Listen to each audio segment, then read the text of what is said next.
Again, I'm Wally Wood, and this is the Revelation File Report, and we thank you for joining us for our ongoing series on our look back in 2019 as we look forward into 2020 and the prophetic implications and importance of the trends and developments that we are facing as we go into this, not only the new year, but also into the new decade, because this is going to prove to be a very, very prophetic decade that we're moving into. And so what we've been doing over the past two programs is taking a quick look at some of the material that we've covered, especially for the sake of our new audience, new viewers. So we're all on the same page as we go forward. And today I thought what we'd do is take a look at some very critical developments in the nation of Israel that has hit the news, but is not of general knowledge among especially most American believers. And because Israel is very important in this process. We're calling this Israel Today 2020, and this is prophetic news in focus. Israel's been considered for a long time to be the barometer of end-time prophecy. As goes Israel, so goes the world. To a great degree, that's true, which is why it's wise to know both the signs of the times and the pace of the times that we're living in.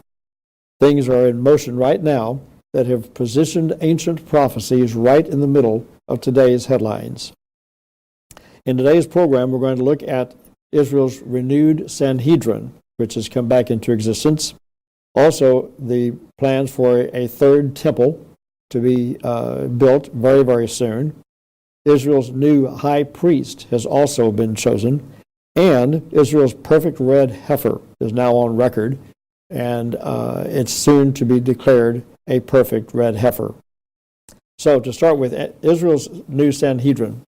Since 2004, work has been underway in Israel by certain Orthodox Jewish rabbis to reinstate the ancient Supreme Court of the Sanhedrin.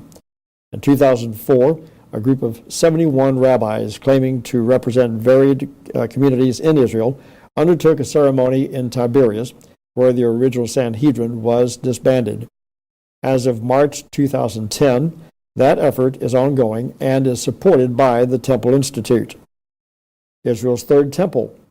Since 1987, according to the Jewish Voice website, located at jewishvoice.org, quote, when the temple movement began preparations for the rebuilding of the third temple, efforts to see this become a reality in the 21st century have been slowly progressing. Since 1987, according to the Jewish Voice website, quote, and we go back into this saying, while modern Israel and a large percentage of the Jewish people throughout the diaspora are secular, Orthodox Jews do not believe these people will play a role in the rebuilding of the temple since it is a spiritual work.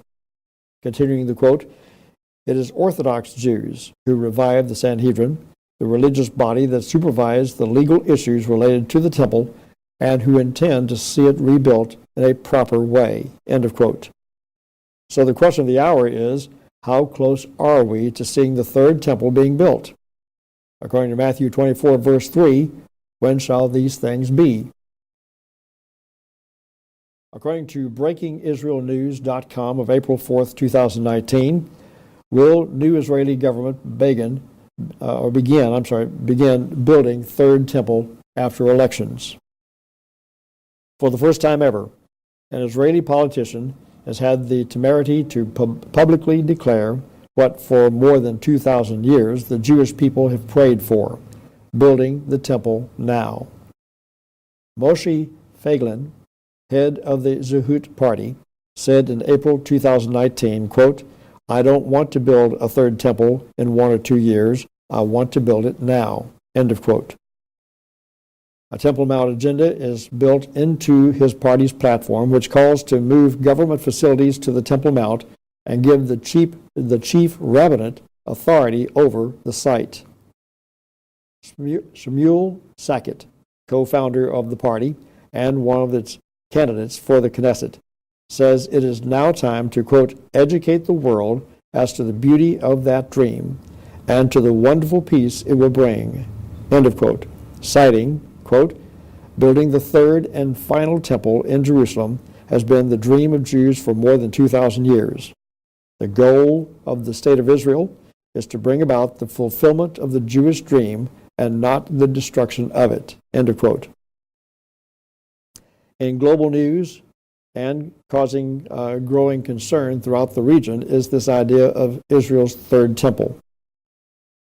Shabbat.com notes that Palestinians are getting jittery over plans to build the third temple in Jerusalem. The Express says, end of the world, Jerusalem third temple fulfills biblical prophecy of the end times. And this is not a religious website, it is secular. The New York Times, the conflict in Jerusalem is distinctly modern. Here's the history, and they talk about the building of the third temple. Breaking Israel news, will new Israeli government begin building third temple after elections? And that was April 4th of 2019. The new high priest has been selected. Rabbi Baruch Kahane was selected by the nascent, or the developing, Sanhedrin in 2016 to serve as Israel's new high priest, noting the current politics of the area surrounding the Temple Mount as intense. Rabbi Kahane expresses the same expectations of other rabbis when he says, and I quote, "That could change overnight. When it does, it is clear that we need to be prepared to have everything ready." End of quote. And that's having to do with, again, the building of the third temple. The sacrifice preparations, animal sacrifice, April 16th, 2019. The Times of Israel reports, tiny Samaritan community marks Passover sacrifice as numbers grow. A public sacrifice has already taken place. Breaking Israel News reports nations invited for animal sacrifice on Mount of Olives, renewing Noah's covenant. On September 25th, 2019, please note the date, this past September, the 5,780th anniversary of the day on which Jewish traditions hold the world was created, the nascent, or the developing Sanhedrin hosted a conference for the emerging organization of 70 nations. The conference culminated in an animal sacrifice made by representatives of the nations on the Mount of Olives, in which they renewed the covenant made by Noah before God upon leaving the ark. Please note, an animal sacrifice has already taken place. The perfect red heifer is now on standby. The Sun of England reports apocalypse cow. First red heifer born in Israel for 2,000 years triggers Armageddon fears after Christian and Jewish holy books say it will bring the end of the world. According to the Sun, a Bible prophecy predicting the end of the days is feared to come true after the first red heifer in 2,000 years was born in Israel.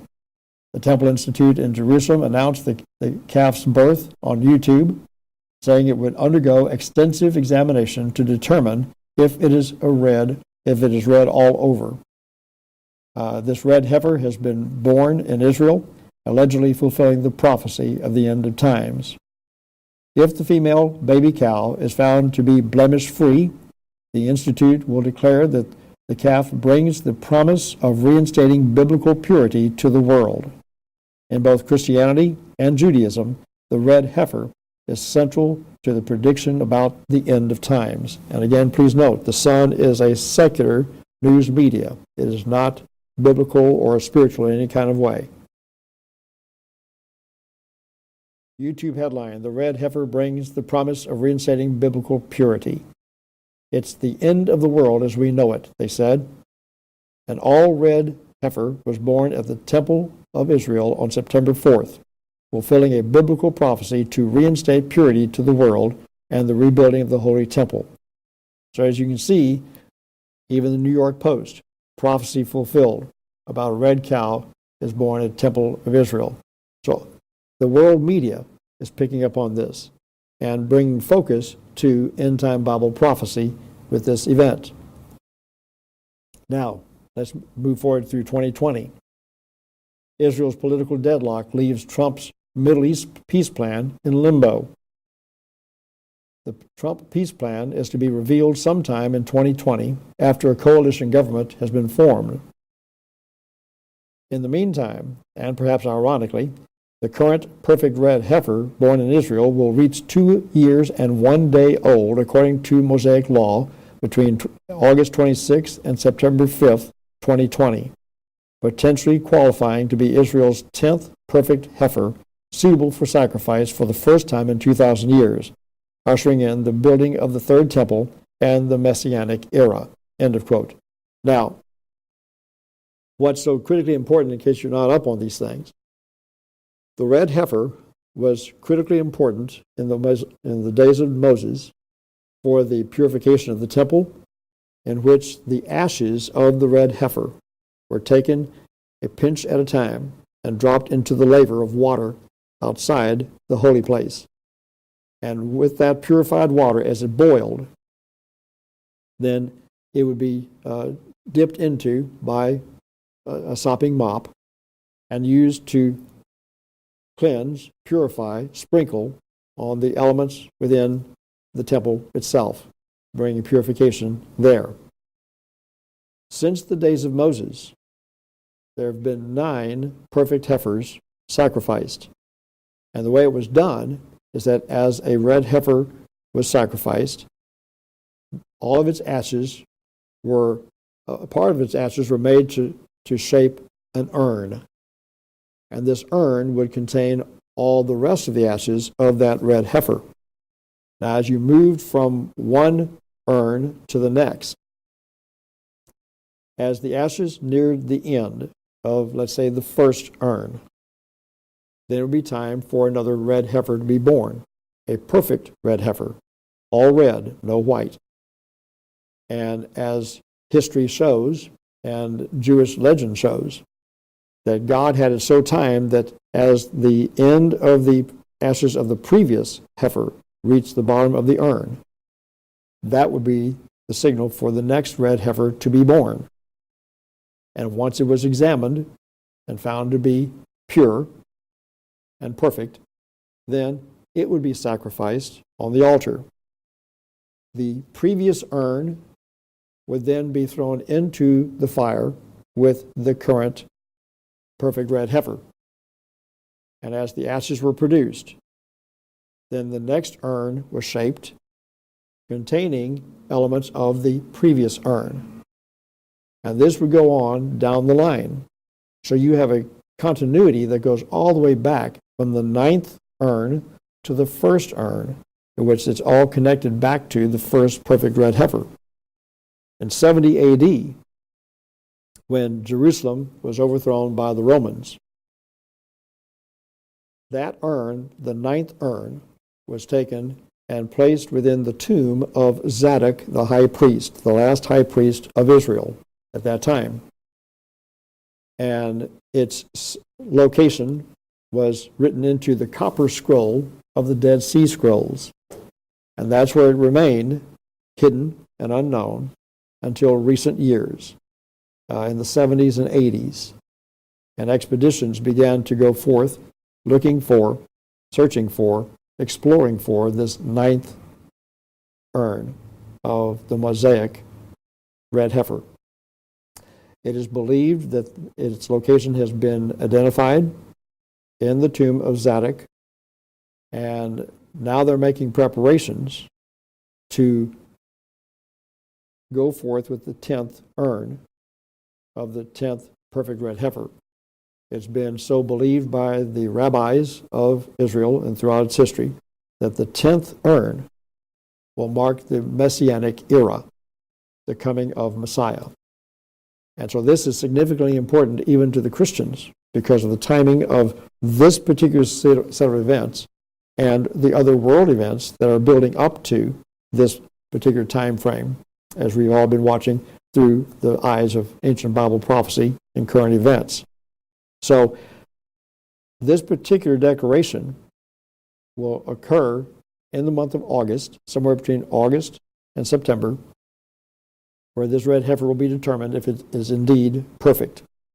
And if so, then if you know Bible prophecy, the beginning of the animal sacrifice, the daily animal sacrifice, will then commence as a result of this declaration. That's the time frame that we're looking at. Now, before we go further, let me also say at this point and give further identification to this. In the meantime, the Trump peace plan for the Middle East is also expected to come forth around the same time frame of the declaration of this red heifer. We don't know its contents. We don't know if it's a 7-year plan or anything about it.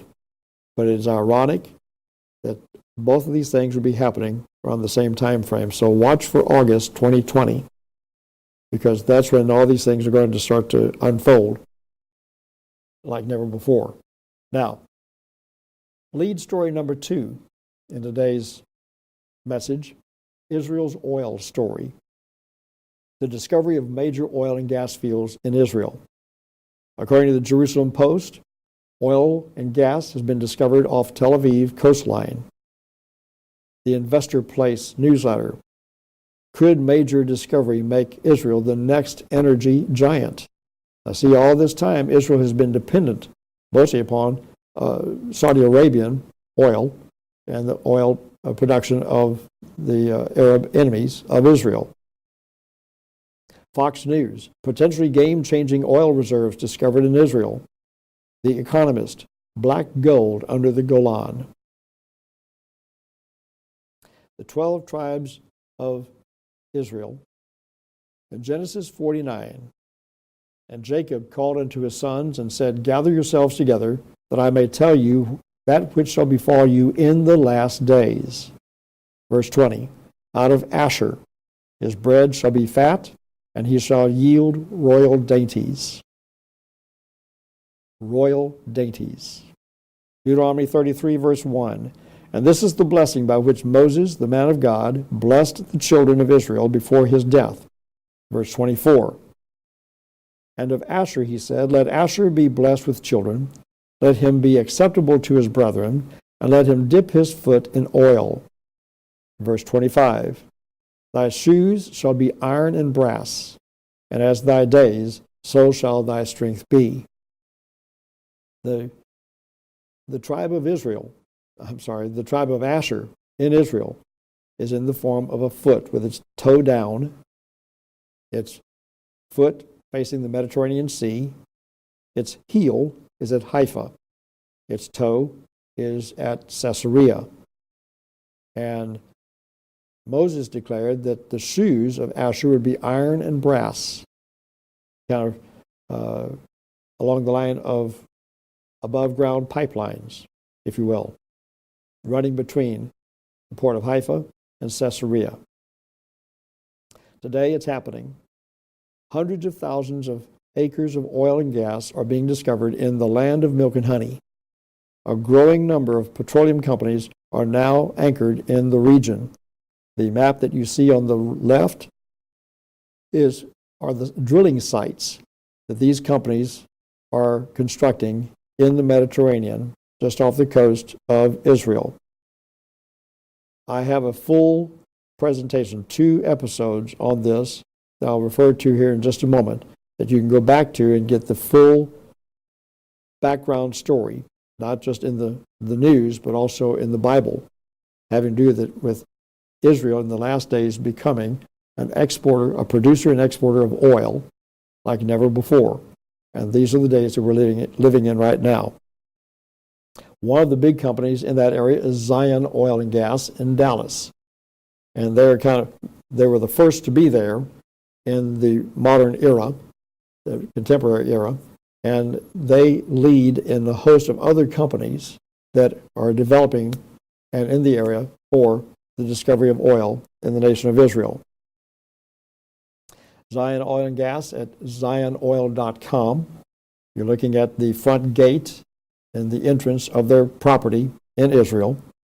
They've even produced some videos telling the story, the biblical story. Zion is the only one among all those companies that's doing this for biblical reasons, so as to bless Israel in accordance to the ancient prophecies having to do with the discovery of oil in Israel. So they're trekking through the prophetic blueprint on where to find the oil and how deep it's going to be and how rich it's going to be. So they're part of that same process, but they're the only ones that is a faith-driven oil company, oil exploration company.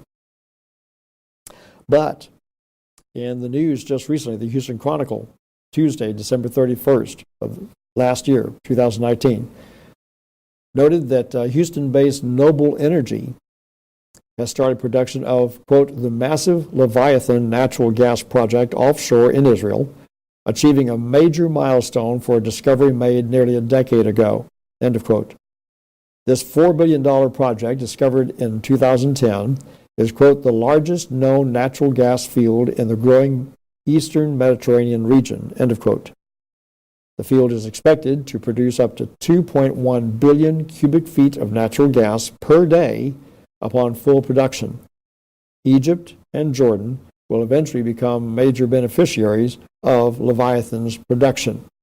Egypt and Jordan have shown themselves to be allies of Israel, so they'll be the first to be benefited and blessed by the proceeds of this major oil production.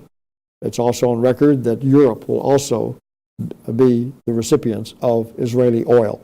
So Israel is on the cusp of becoming a major oil producer and exporter for the first time in its history, prophesied in ancient Bible prophecy. If you go to our previous programs on this matter, on this developing story of oil in Israel, you go to episode 13, in which I talk about the Asher story and all the scriptures and the late-breaking news events of that particular region, all the way back to the 80s and even late 70s. In the early to mid-80s, I was the spokesman, the national spokesman for the Asher Project, in which Energy Exploration Incorporated in Houston began the search for and exploration for oil in that region. And they made the discovery of 100,000 acres of oil, 50,000 offshore, 50,000 onshore. And we began to take a look at this. I gave daily reports on stations all across the country on the progress of that project during the time that they were drilling for oil in that region. Episode 14, I take you into a very interesting set of scriptures found in 1 Chronicles 7, verses 30 through 39, identifying the sons of Asher. And each one of those sons, their names, had to do with a future oil production project in Israel. It's a very intriguing study. And in episode 14 of these Revelation File videos, I take you into the breakdown of the names and the stories told by each paragraph, each numbered paragraph in the scriptures, telling a paragraphical review of what is being declared prophetically in that paragraph of names. You've probably never heard anything like this before, and I invite you to check that out if you're interested in how prophecy is being unfolded today in Israel as it relates to its end-time oil. That Asher dip his foot in oil. This is not olive oil. It's petroleum oil. And there are other scriptures through Deuteronomy and Genesis that further identify even how deep the oil will be when they strike gold, if you will, black gold. You can go to tinyurl.com/RevFileTVKBN, and there you'll find 40 episodes of presentations, but in these particular ones, episode 13 and 14, you'll find the full story of the development of oil, the discovery of oil in Israel, and what this poses for its future. tinyurl.com/RevFileTVKBN. That's the place you'll go to. As we did in our previous episode, I bring to your attention again our expanding network, news network, if you will, that I'm calling the Wood News Group. And this was the fulfillment, the ongoing, evolving fulfillment, if you will, of what the Lord promised me many, many years ago, that He would give me my own network in which I would present news headlines, news stories, news facts pertinent to full-time, end-time Bible prophecy fulfillment. It's intended to alert, educate, inform everybody, but in particular the body of Christ, because we have a tendency to get caught up in the daily affairs of our lives, and we become very expressive and very fearful, uncertain, unsettled on what's happening in the news. But if you pay attention to what Bible prophecy says will take place in the end times, then nothing catches you off guard. Nothing catches you by surprise, and you're not alarmed. You are notified, if you will, to become a more effective evangelist for the kingdom in the face of these times. And that's what these programs are all about. I am moving into an open door that the Lord has provided for us here. And this is a research background that I have been a part of and been doing since the late 60s and early 70s. So this has been my life. It's in my DNA to talk about the soon return of Jesus Christ, not by setting dates, but to declare that this is the generation, because he said it in Matthew 24. The generation that saw these things of which he prophesied and the prophets of Scripture prophesied, that generation that saw these things would not cease to exist until everything had been fulfilled, which included his return. So I'm just a newsman. I've got a fairly decent news background. And at one point in 1982, I was Mr. Begin's invited journalistic guest to Israel during the war in Lebanon. And the Begin administration in Israel paid my way over there. And I did daily live broadcasts back to Houston, reports back to Houston on everywhere I went. And I visited the Asher Project in Israel at that time. So all this is all part of my makeup. So I invite you to go to these websites, check us out, and update yourself on the times that we're living in, because the time is very, very, very short. He's coming soon. Thank you for watching. I'm Wally Wood. This is the Revelation File. You have been watching the Revelation File Report with Wally Wood, a Wally Wood Ministries production from Houston, Texas. You are able to support the ministry by donating at wallywoodministries.com and by mail at Wallywood Ministries, P.O. Box 42005, Houston, Texas 77242. Wally is available to present full 2-hour forums in your city called the Revelation File News Forum. For more details, contact Andy Valadez at 713-560-3348 or by email at andy@andyvaladez.com. The Revelation File News Report is a weekly update of global trends in the news as it aligns with end-time Bible prophecy. Tune in again next time and be sure to like and share this channel.